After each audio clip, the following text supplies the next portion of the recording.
108 వాహన సిబ్బందికి ప్రభుత్వం తీపి కబురు అందించింది. వారి వేతన పెంపునకు గ్రీన్ సిగ్నల్ ఇచ్చింది. నెలకు 4,000 అదనంగా ఇవ్వనున్నట్టు సీఎం చంద్రబాబు నాయుడు వైద్యశాఖ సమీక్షలో చెప్పారు. ఆసుపత్రుల వద్ద అంబులెన్స్ మాఫియా వంటి ముఠాల ఆగడాలు సాగడానికి వీల్లేదని చంద్రబాబు అధికారులకు స్పష్టం చేశారు. వైద్య ఆరోగ్య శాఖపై సీఎం చంద్రబాబు సమీక్ష నిర్వహించారు. వైద్య ఆరోగ్య శాఖ మంత్రి సత్యకుమార్ యాదవ్ ఉన్నతాధికారులు పాల్గొన్నారు. వైద్య శాఖలో పేరుకుపోయిన సమస్యలు, తీసుకురానున్న సంస్కరణలపై చర్చించారు. ప్రివెంటివ్ హెల్త్ కేర్పై దృష్టి పెట్టాలని సూచించారు. ప్రజల హెల్త్ రిపోర్టులు రూపొందించడం, ప్రభుత్వ పరంగా ఆరోగ్య పరీక్షలు చేసి హెల్త్ కార్డు ఇచ్చే విధానాలను అమలు చేయడం ద్వారా మంచి ఫలితాలు వస్తాయని ముఖ్యమంత్రి అన్నారు. సమస్య ఉన్న ప్రతి ఒక్కరూ ఆసుపత్రికి వచ్చే అవసరం లేకుండా సాంకేతికత ద్వారా వైద్య సాయం పొందే పరిస్థితి తీసుకురావాలని చంద్రబాబు పేర్కొన్నారు. వైద్యంలో ఆర్టిఫిషియల్ ఇంటెలిజెన్స్ సేవను సద్వినియోగం చేసుకునేందుకు ప్రణాళికలు రచించాలని చంద్రబాబు సూచించారు. ప్రభుత్వ ఆసుపత్రుల బలోపేతం, 108, 104 సేవలు, ఎన్టీఆర్ వైద్య సేవను బీమా విధానంలో తీసుకువచ్చి నాణ్యమైన వైద్య సేవలు అందించే విషయంపైన అధికారులతో సీఎం చర్చించారు. గత టీడీపీ హయాంలో 108, 104 సర్వీసులను విడివిడిగా ఆపరేటర్లు ఉండేవారని, 2020 తర్వాత కాల్ సెంటర్తో కలిపి 3 ఆపరేటర్ల ద్వారా సేవలు అందించారని ముఖ్యమంత్రి అన్నారు. ప్రభుత్వం నేడు మళ్లీ కొత్తగా టెండర్లకు వెళ్లనున్న నేపథ్యంలో సింగిల్ ఆపరేటర్ ద్వారా 3 సేవలు చేపట్టాలని నిర్ణయించారు. ప్రస్తుతం ఉన్న 108 సర్వీసులు అందిస్తున్న 190 అంబులెన్సులు ఫిట్నెస్ కోల్పోయాయని, 2016లో కొనుగోలు చేసిన వీటిని మార్చాల్సి ఉందని అధికారులు చంద్రబాబుకు వివరించారు. ఆసుపత్రుల వద్ద అంబులెన్స్ మాఫియా వంటి ముఠాల ఆగడాలు సాగడానికి వీల్లేదని చంద్రబాబు అధికారులకు స్పష్టం చేశారు. ఆత్మీయులను కోల్పోయే బాధల్లో ఉన్న ప్రజలను పీల్చుకు తినే వారిపై కఠిన చర్యలు తీసుకోవాలని సీఎం సూచించారు. ఎన్టీఆర్ వైద్య సేవ ద్వారా 1.43 కోట్ల కుటుంబాలకు చెందిన 4.30 కోట్ల మందికి ఉచిత వైద్య సేవలు అందుతున్నాయని అధికారులు ముఖ్యమంత్రికి తెలియజేశారు. ఎన్టీఆర్ వైద్య సేవలో 3,257 రకాల జబ్బులకు ఉచితంగా వైద్యం అందిస్తున్నారని వారు పేర్కొన్నారు. ఏడాదికి ఒక్క కుటుంబానికి 25 లక్షల రూపాయల మేర హెల్త్ కవరేజ్ ఉంటుందని ట్రస్ట్ పద్ధతిలో ప్రస్తుతం ఎన్టీఆర్ వైద్య సేవ కార్యక్రమం నిర్వహిస్తుండగా ఈ కార్యక్రమాన్ని బీమా విధానంలో తీసుకొచ్చే అంశంపై చర్చించారు. ఆరోగ్య బీమా విధానం వల్ల మరింత మెరుగ్గా నాణ్యమైన సేవలు అందించే అవకాశం ఉంటుందని అధికారులు తెలిపారు. రాష్ట్రాన్ని 2 యూనిట్లుగా విభజించి బీమా విధానాన్ని ప్రారంభించనున్నారు. పబ్లిక్ సెక్టార్, ప్రైవేట్ సెక్టార్లో ఉన్న బీమా కంపెనీల ద్వారా ఈ కార్యక్రమం నిర్వహించాలని సర్కార్ నిర్ణయించింది. ప్రభుత్వ ఉద్యోగులు తప్ప ప్రస్తుతం ఎన్టీఆర్ వైద్య సేవ లబ్ధిదారులందరికీ ఈ సేవలు అందుబాటులో ఉంటాయి. ఇతర రాష్ట్రాల్లో ఉన్న విధానాలను కూడా పరిశీలించి అధికారులు చేసిన ప్రతిపాదనలకు సీఎం ఆమోదం తెలిపారు. జన్ ఔషధి మందుల షాపులను ప్రతి మండలంలో ఏర్పాటు చేయాలని చంద్రబాబు అధికారులను ఆదేశించారు. మాజీ మంత్రి పేర్ని నానిపై తమకెలాంటి కక్ష లేదని పౌర సరఫరాల శాఖ మంత్రి నాదెండ్ల మనోహర్ స్పష్టం చేశారు. బియ్యం మాయంపై నోటీసులు అందజేస్తే పేర్ని నాని స్పందించలేదని, 378 మెట్రిక్ టన్నుల బియ్యం ఎక్కడకు వెళ్లాయో తేలాలి కదా అని ప్రశ్నించారు. తప్పు చేయనప్పుడు పెనాల్టీ ఎందుకు కట్టారని మనోహర్ నిలదీశారు. తమ గోడౌన్లో బియ్యం బస్తాలు తగ్గాయని చెబితే నగదు చెల్లించామని, అయినా కక్షగట్టి తమపై కేసులు పెట్టారంటూ మాజీ మంత్రి, వైసీపీ సీనియర్ నేత పేర్ని నాని చేసిన వ్యాఖ్యలకు రాష్ట్ర పౌర సరఫరాల శాఖ మంత్రి నాదెండ్ల మనోహర్ కౌంటర్ ఇచ్చారు. తప్పు చేయనప్పుడు జరిమానా ఎందుకు చెల్లించారో చెప్పాలని మంత్రి ప్రశ్నించారు. భార్య పేరుతో ఎందుకు లీజుకు తీసుకున్నారని, గిడ్డంగి ఎవరి పేరు మీద ఉంటే వారి మీదే కేసులు నమోదవుతాయని ఆయన స్పష్టం చేశారు. గోడౌన్లో రేషన్ బియ్యం తగ్గుదలను గుర్తించి పెనాల్టీ చెల్లిస్తామంటూ ముందుగానే లేఖ రాసింది ఎవరో చెప్పాలంటూ ప్రశ్నించారు. కుట్రలు చేయాల్సిన అవసరం కూటమి ప్రభుత్వానికి లేదని, తమకు ఎలాంటి రాజకీయ కక్ష లేదని మంత్రి నాదెండ్ల మనోహర్ క్లారిటీ ఇచ్చారు. వ్యక్తిగతంగా కక్ష తీర్చుకోవాల్సిన అవసరం CM Chandrababu, deputy CM Pawan కళ్యాణ్కు లేదని పేర్కొన్నారు. రాష్ట్రంలోని అన్ని గిడ్డంగుల్లో క్షుణ్ణంగా తనిఖీలు చేయాలంటూ నవంబర్ 26న అధికారులకు ఆదేశాలిచ్చామని, ఆ మరుసటి రోజే జయసుధా తప్పు అంగీకరిస్తూ లేఖ రాశారని మంత్రి వివరించారు. ప్రభుత్వం నుంచి మీకు ఒక బాధ్యత అప్పచెప్పి ప్రజలు మిమ్మల్ని ఎన్నుకొని కీలకమైన శాఖలు, పదవులు ఇచ్చినప్పుడు మనం సమాజానికి ఎంతో బాధ్యతతో పనిచేయాలి. విలువలతో కూడిన రాజకీయాలు చేయాలి.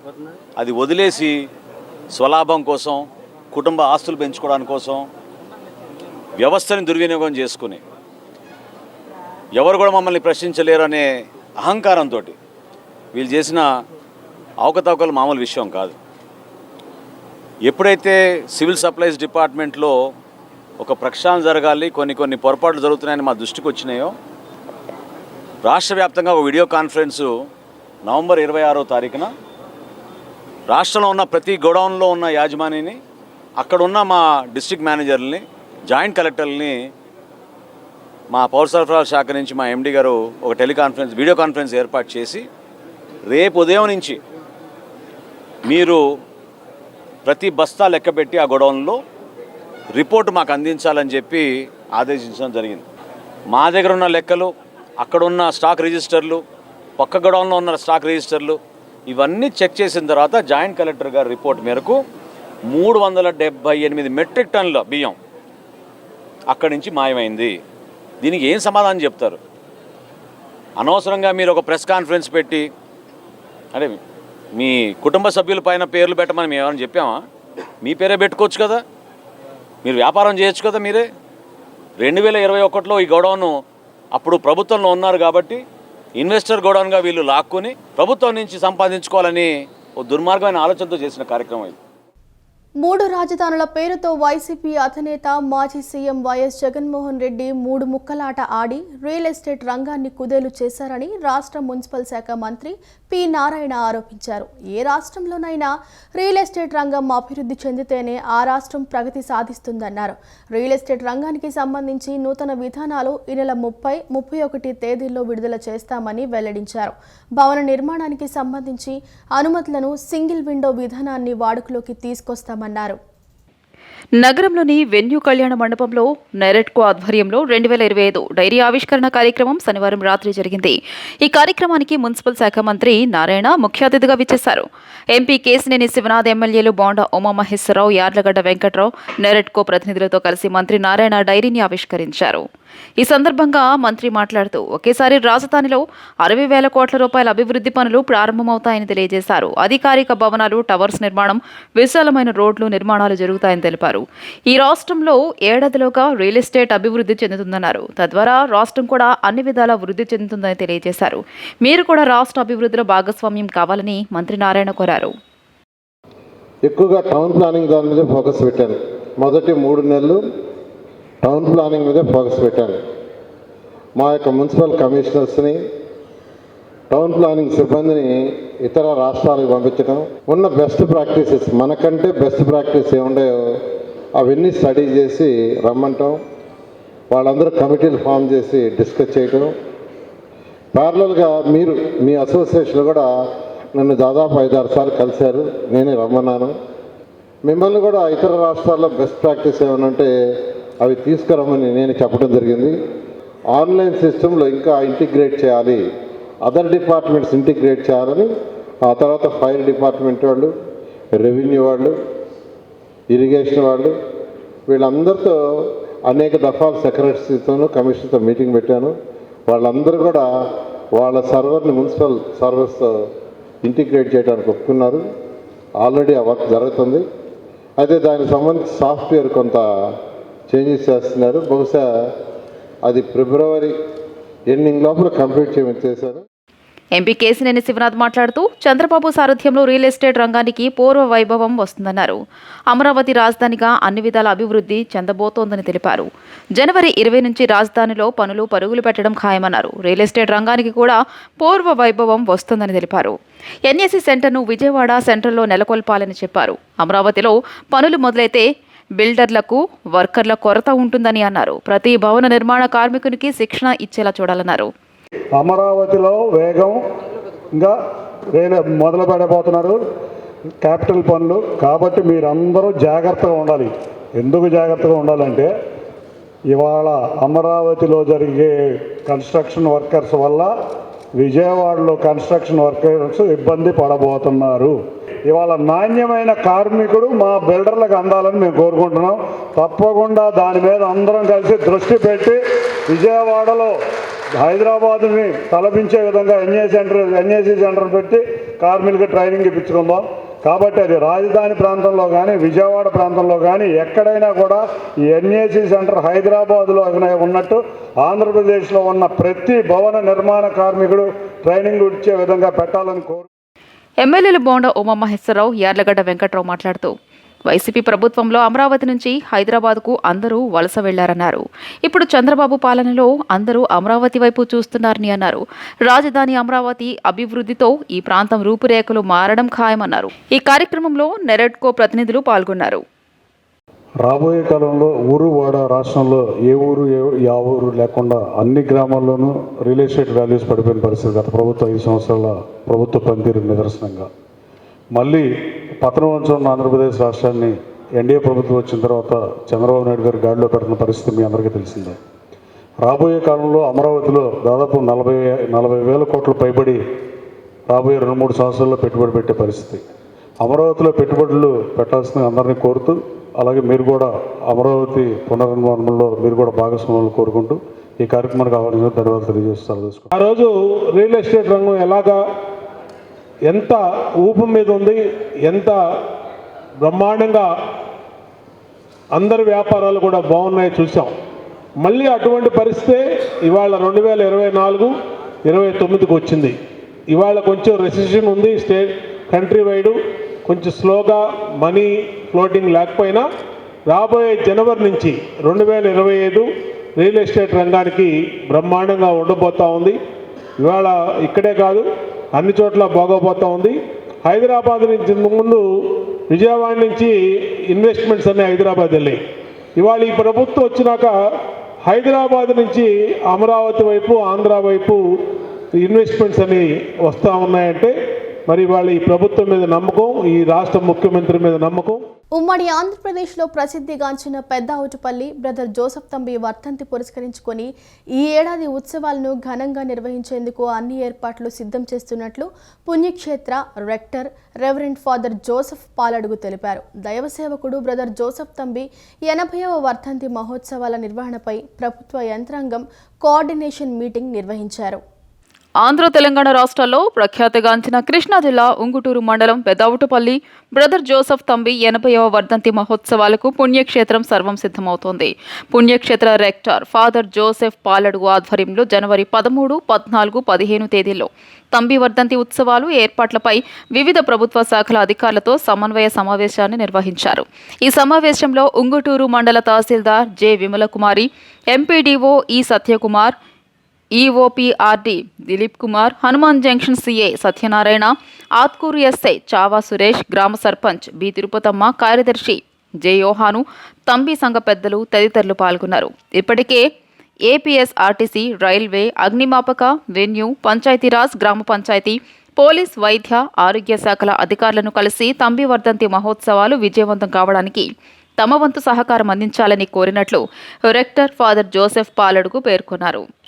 సమావేశం అనంతరం ఉత్సవాలకు సంబంధించిన ఆహ్వాన పత్రిక, గోడ పత్రికలను ఆవిష్కరించారు. పుణ్యక్షేత్ర రెక్టర్ ఫాదర్ జోసెఫ్ పాలడుగు మీడియాతో మాట్లాడుతూ జనవరి 13, 14, 15 తేదీల్లో తంబి వర్ధంతి మహోత్సవాలు వైభవంగా నిర్వహించేందుకు తగు ఏర్పాట్లు సిద్ధం చేస్తున్నట్లు వివరించారు. ప్రతి ఏటా తంబి వర్ధంతి మహోత్సవాలకు దేశ నలుమూలల నుండి లక్షలాదిగా భక్తులు తరలివస్తారన్నారు. ఉత్సవాల సందర్భంగా జనవరి 4వ తేదీ నుండి 12వ తేదీ వరకు తంబి పుణ్యక్షేత్రంలో నవదిన ప్రార్థనలు జరుగుతాయన్నారు. మన మధ్యలోనే ఈ పెద్దవటిపల్లి గ్రామంలోనే మరణించారు. మరణించిన తరువాత అతను ఈ లోకంలో జీవిస్తూ ఉన్నటువంటి జీవిత విధానాన్ని చూసి చాలామంది వ్యక్తులు మరణించినటువంటి ఆ సమాధి దగ్గరకు వెళ్ళి ప్రార్థనలు చేయడం ప్రారంభించారు. ఆ ప్రారంభం చేస్తూ ఉండగా చాలామంది భక్తుల యొక్క జీవితాలలో అద్భుతాలు, మేలులు జరిగాయి.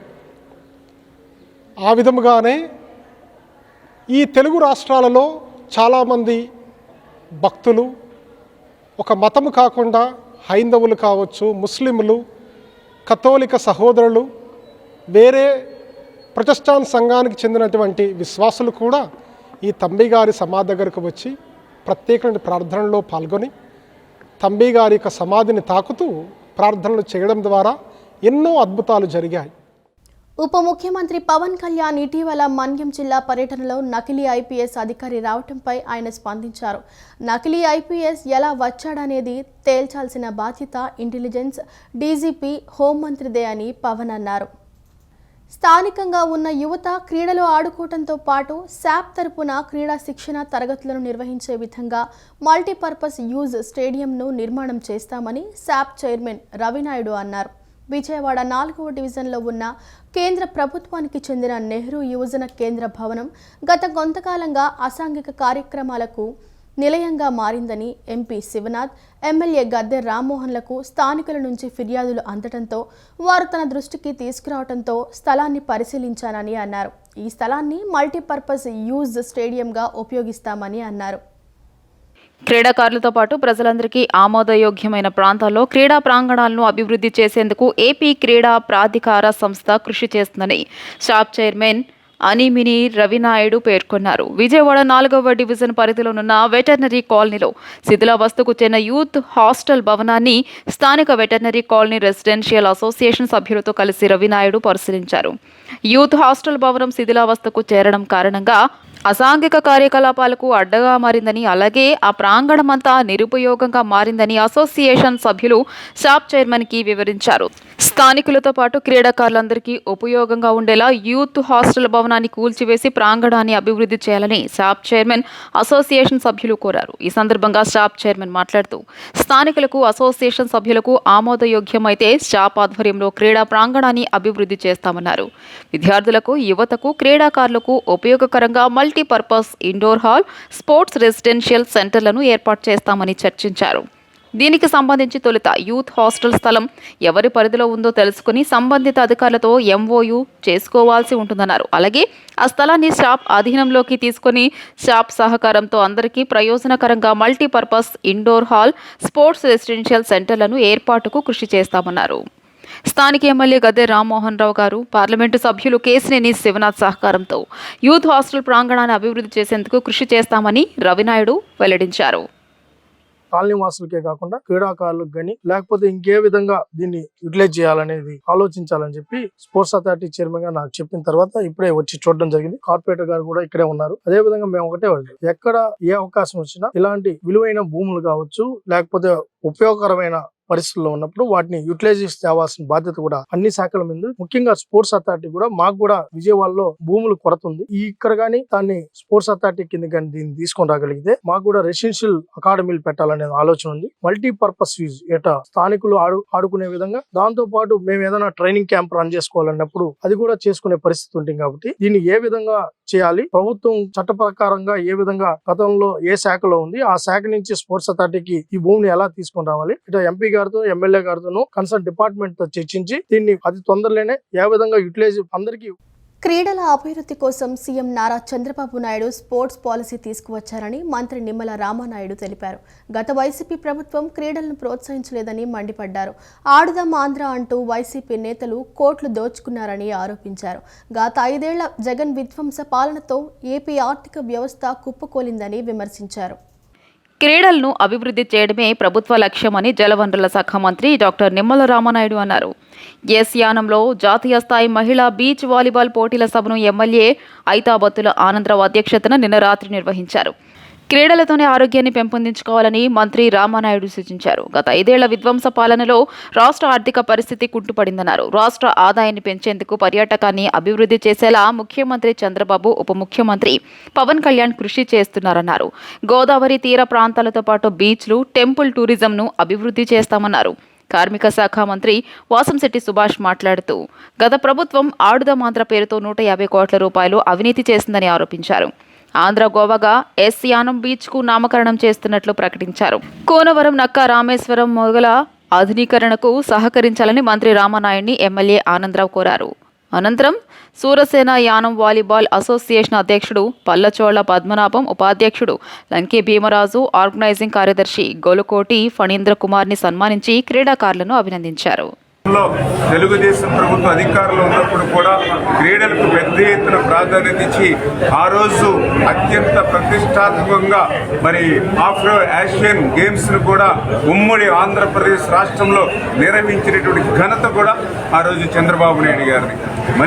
ఈ రోజు ఎన్డీఏ ప్రభుత్వం కూడా అటువంటి క్రీడలకు అత్యంత ప్రాధాన్యత ఇస్తూ ఉన్నాం.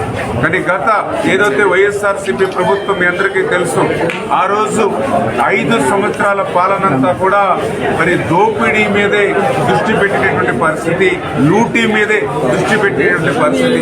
ఆ రోజు 5 సంవత్సరాల్లో కూడా శాండ్లో మరి మైన్స్ లో ల్యాండ్స్ మీద పర్టికులర్ గా లిక్కర్ మీద వేల కోట్ల రూపాయలు, లక్షల కోట్ల రూపాయలు ప్రజాధనాన్ని లూటీ చేసి దోపిడీ చేసి అవి సరిపోదన్నట్టుగా అత్యంత ప్రజల ఆరోగ్యానికి అవసరమైనటువంటి క్రీడలను కూడా గత ప్రభుత్వం వదలకుండా ఆడుదాం ఆంధ్ర అని పేరు చెప్పి మరి ఆ రోజు వందల కోట్ల రూపాయలు కూడా దోపిడీ చేసింది అని అంటే వాళ్ళ అవినీతి ఏ రకంగా.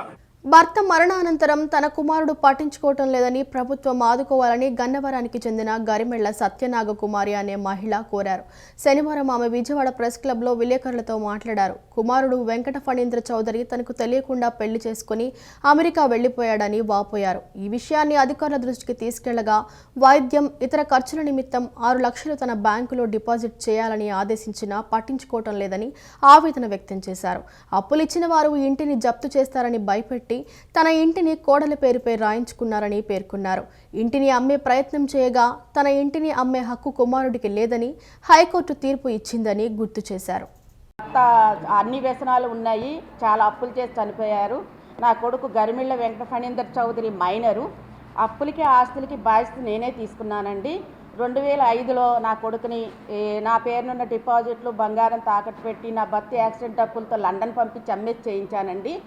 2008లో మానవ హక్కుల కమిషన్కి వెళ్ళానండి. నా భర్త చేసిన అప్పులు 29 లక్షలు నేను ఎలా తీరుస్తాను, నా భర్త వారసత్వ ఆస్తి ఇస్తే అప్పులు తీర్చుకుంటానని వెళ్ళాను. నా కొడుకు తండ్రి చేసిన 29 లక్షల అప్పులు తీర్చాల్సి వస్తుందని లండన్ నుంచి వచ్చి అత్తమామల మాట పెళ్ళా మాటిని అమెరికా పారిపోయాడండి. అప్పులాళ్ళు నా మీదకి వచ్చారండి.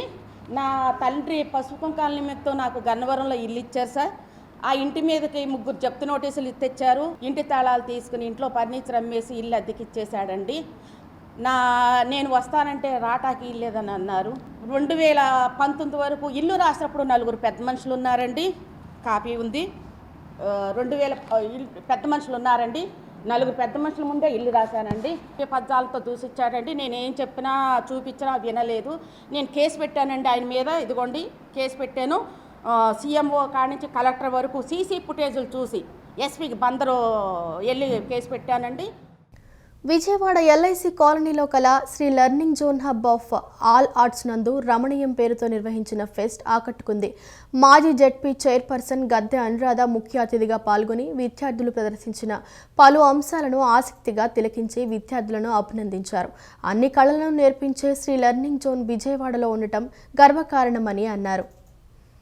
విజయవాడ ఎల్ఐసి కాలనీలో కల Sri learning zone hub of all arts నందు రమణీయం పేరుతో కార్యక్రమం నిర్వహించారు. ఈ కార్యక్రమంలో విద్యార్థులు వివిధ అంశాలలో తమ ప్రతిభ చాటారు. Kuchipudi, Bharatanatyam, folk dance, karate, taekwondo వంటి అంశాలను ప్రదర్శించారు. మాజీ జెడ్పీ చైర్పర్సన్ గద్దె అనురాధ ముఖ్య అతిథిగా పాల్గొని విద్యార్థులను అభినందించి బహుమతులు అందజేశారు. ఈ సందర్భంగా ఆమె మాట్లాడుతూ, గత 9 సంవత్సరాలుగా శ్రీ లెర్నింగ్ జోన్ అన్ని రకాల కళలను నేర్పించడం అభినందనీయమన్నారు. నేటి యాంత్రిక జీవితంలో చదువుకోవాలని ఒత్తిడి చేస్తున్నారని చెప్పారు. కానీ ఇలాంటి కళలో ప్రావీణ్యం పొందితే ఒత్తిడి దూరం అవుతుందని చెప్పారు. గురువులు ఎంతో చక్కగా నేర్పిస్తున్నారని ప్రశంసించారు. అన్ని కళలను నేర్పించే శ్రీ లెర్నింగ్ జోన్ విజయవాడలో ఉండటం గర్వకారణమని అన్నారు. ప్రతి తల్లిదండ్రులు తమ పిల్లలను ఏదో ఒక అంశంలో తర్ఫీదు ఇవ్వాలని సూచించారు. అనంతరం లిటిల్ బర్డ్ స్కూల్ డైరెక్టర్ ఫణిప్రసాద్ మాట్లాడుతూ పిల్లలకు సృజనాత్మక అంశాలను నేర్పించాలని సూచించారు. సరైన వ్యాయామం లేక చిన్న వయసులోనే జబ్బులు పాలవుతున్నారని చెప్పారు. ఫిజికల్ యాక్టివిటీస్లో కూడా ముందుండాలని, తద్వారా చదువులో కూడా రాణిస్తారని పేర్కొన్నారు. ఒక యాంత్రికమైన జీవితంలో మనం పిల్లల్ని స్కూల్కి పంపాలి, వాళ్ళు డాక్టర్ అయిపోవాలి, ఇంజనీర్ అయిపోవాలి. మరి ఈ విధంగా కేవలం మనం ఒక గోల్ పెట్టుకుని పిల్లల్ని వాళ్ళని స్ట్రెస్కి లోన్ చేస్తూ ఉన్నాం. ఇవాళ పుట్టిన పిల్లల దగ్గర నుంచి కూడా మళ్ళీ చాలా స్ట్రెస్ ఫీల్ అవటం మనందరం చూస్తూ ఉన్నాం. కానీ ఈ ఎక్స్ట్రా కరిక్యులర్ యాక్టివిటీస్ అనేది ఏదో ఒక దానిలో ప్రవేశం ఉంటే అది స్ట్రెస్ బస్టర్గా వాళ్ళకి జీవితకాలం ఉపయోగపడుతుంది. మరి నిజంగా నేను ఇది ఫస్ట్ టైము ఈ రోజున మా హన్విక, మరి తను ఇక్కడ చేస్తున్నారంటే ఫస్ట్ టైం ఇక్కడికి రావాలి తప్పకుండా ఈ కార్యక్రమానికి అని అంటే నేను ఇంత ఊహించలేదు. జస్ట్ ఏదో వెళ్ళి నేర్చుకుని వస్తుంది అనుకున్నా, కానీ బ్రహ్మాండంగా ఈ పిల్లలు ఎంత బాగా చేశారంటే ఈ రోజున మరి ప్రొఫెషనల్స్ చేసినట్లుగా వాళ్ళు చాలా బ్రహ్మాండంగా పెర్ఫామ్ చేశారు. అనంతరం Sri learning zone director Pavani మాట్లాడుతూ గత 9 సంవత్సరాలుగా హబ్ ఆఫ్ ఆల్ ఆర్ట్స్ థీమ్తో శ్రీ లెర్నింగ్ జోన్ ద్వారా విద్యార్థులకు పలు కళలు నేర్పిస్తున్నట్లు చెప్పారు. Western dance, classical dance, keyboard, abacus, taekwondo వంటి వాటిని ప్రొఫెషనల్చే నేర్పిస్తామని తెలిపారు. పిల్లల్లో దాగి ఉన్న సృజనాత్మకతను వెలికితీసే ఉద్దేశంతోనే ఏర్పాటు చేశామని ఆమె వెల్లడించారు. ఇక్కడ పిల్లలు అన్ని రకాల యాక్టివిటీస్ నేర్చుకుంటారు. యాక్టివిటీస్ అంటే కళలు, అన్ని రకాల కళలు నేర్చుకుంటారు. మనకి డాన్స్ కానీ, వెస్ట్రన్ డాన్స్ కానీ, క్లాసికల్ డాన్స్ కానీ, టైక్వాండో అని, keyboard, abacus, drawing, vocal music, ఇట్లాగా అన్ని రకాల కళలు ప్రొఫెషనల్స్ చేత నేర్పిస్తాము. అండ్ వాళ్ళని ప్రొఫెషనల్గా కూడా మేము ట్రైన్ చేస్తాము. టైక్వాండో ఉంది అంటే అది బెల్ట్ ఎగ్జామ్, బ్లాక్ బెల్ట్ దాకా మేము తీసుకెళ్తాము. వోకల్ మ్యూజిక్ ఉందంటే అది సర్టిఫికేట్ రాయిపిస్తాము. క్లాసికల్ డాన్స్ ఉన్నా కూడా సర్టిఫికేట్ వైజ్ చేపిస్తాము. ఇట్లా అన్నీ కూడాను ప్రొఫెషనల్స్ చేత ప్రొఫెషనల్గా ట్రైనింగ్ ఇస్తాం మేము. ఉయ్యూరు రోటరీ క్లబ్ ఆధ్వర్యంలో జిల్లా స్థాయి అండర్-15 చెస్ టోర్నమెంట్ పోటీలు పోటాపోటీగా జరుగుతున్నాయి. విద్యార్థులు ఎంతో ఆసక్తితో ఈ టోర్నమెంట్లో పాల్గొని తమ ప్రతిభా పాటవాలను ప్రదర్శించారు. ఈ కార్యక్రమాన్ని రోటరీ క్లబ్ అధ్యక్షుడు సుబ్రహ్మణ్యం వసంతరావు, కోటిరెడ్డి తదితరులు పర్యవేక్షించారు. ఉయ్యూరు రోటరీ క్లబ్ ఆధ్వర్యంలో జిల్లా స్థాయి అండర్-15 చెస్ టోర్నమెంట్ను నిర్వహించారు. టోర్నమెంట్కు జిల్లాలోని వివిధ పాఠశాలలకు చెందిన విద్యార్థులు పెద్ద సంఖ్యలో పాల్గొన్నారు. 6 రౌండ్లలో జరిగే పోటీల్లో విజేతలను నిర్వాహకులు ప్రకటిస్తారు. విద్యార్థులు ఎంతో ఆసక్తితో ఈ టోర్నమెంట్లో పాల్గొని తమ ప్రతిభా పాటవాలను ప్రదర్శించారు. ఈ కార్యక్రమాన్ని రోటరీ క్లబ్ అధ్యక్షుడు సుబ్రహ్మణ్యం, వసంతరావు, కోటిరెడ్డి తదితరులు పర్యవేక్షించారు. ఈ సందర్భంగా వారు మాట్లాడుతూ ప్రపంచవ్యాప్తంగా చెస్ క్రీడకు ఆదరణ పెరుగుతోందని అన్నారు. గ్రామీణ ప్రాంతాల్లో ఉన్న క్రీడాకారులను వెలుగులోకి తెచ్చేందుకు ఇలాంటి టోర్నమెంట్లు నిర్వహించి క్రీడాకారులను ప్రోత్సహిస్తున్నట్టు తెలియజేశారు. ఈ టోర్నమెంట్లో గెలుపొందిన విజేతలకు సర్టిఫికేట్తో పాటు మెమోంటో ఇచ్చి సత్కరిస్తామని రోటరీ క్లబ్ అధ్యక్షులు తెలియజేశారు. రోటరీ క్లబ్ ఆఫ్ ఉయ్యూరు వారి ఆధ్వర్యంలో చెస్ కాంపిటీషన్స్ నిర్వహించడం జరుగుతుంది. జిల్లా స్థాయిలో వివిధ పాఠశాలల నుంచి విద్యార్థులందరూ కూడా వచ్చి ఈ కాంపిటీషన్స్లో పాల్గొంటున్నారు. చెస్ పట్ల ఈ మధ్య మంచి మక్కువ చూపిస్తున్నారు పిల్లలందరూ కూడా. అందుకు వీళ్ళలో నైపుణ్యం గల పిల్లల్ని చెస్ కాంపిటీషన్స్ ద్వారా ఇలా పెట్టి రోటరీ క్లబ్ ఆఫ్ ఉయ్యూరు వారి ఆధ్వర్యంలో గెలిచిన వారందరికీ కూడా షీల్డ్లు ఇచ్చి సర్టిఫికేట్లు ఇచ్చి సత్కరించాలని. విజయవాడలో స్పృహాప్తి చారిటబుల్ ట్రస్ట్ ఆధ్వర్యంలో rotary club of Khammam, limb centre వారి సహకారంతో విజయపదం ప్రాజెక్టులో భాగంగా వికలాంగులకు జైపూర్ లెగ్ను అమర్చారు. సుమారు 45 మంది వికలాంగులు పాల్గొని ఈ అవకాశాన్ని పొందారు. ఈ సందర్భంగా ట్రస్ట్ ట్రెజరర్ మాధవి మాట్లాడుతూ గత 3 సంవత్సరాలుగా స్పృహాప్తి చారిటబుల్ ట్రస్ట్ ద్వారా వివిధ రంగాలలో సేవా కార్యక్రమాలు చేస్తున్నామని చెప్పారు. వరదల సమయంలో కూడా బాధితులకు బాసటగా నిలిచామన్నారు. స్పృహాప్తి చైర్మన్ వీరంకి భారతీదేవి సారథ్యంలో ఈ కార్యక్రమాలను విజయవంతంగా చేస్తున్నామని ఆమె పేర్కొన్నారు. 2 సంవత్సరాల క్రితం స్థాపించడం జరిగింది.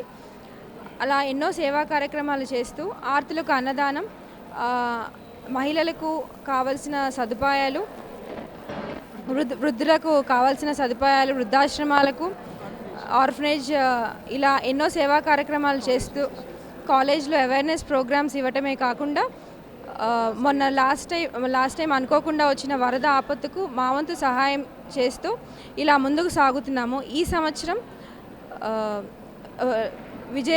స్పృహాప్తి Vijayapadam free limb donation program first phase అంటే మెజర్మెంట్స్ తీసుకోవడానికి ఈరోజు అందరం ఇలా సమావేశం అవడం జరిగింది. ద ఫస్ట్ ఫేజ్ స్క్రూటినీ చేస్తున్నాము. మొత్తం 45 మంది ఇవాళ రావడం జరిగింది. ఇవాళ స్క్రీనింగ్ చేయడం జరుగుతుంది. మళ్ళీ స్క్రీనింగ్ అయిపోయిన తర్వాత 20 to 30 డేస్లో లింబ్ ఇన్స్టలేషన్ జరుగుతుంది. ఈ వార్తలు ఇంతటితో సమాప్తం. నమస్కారం.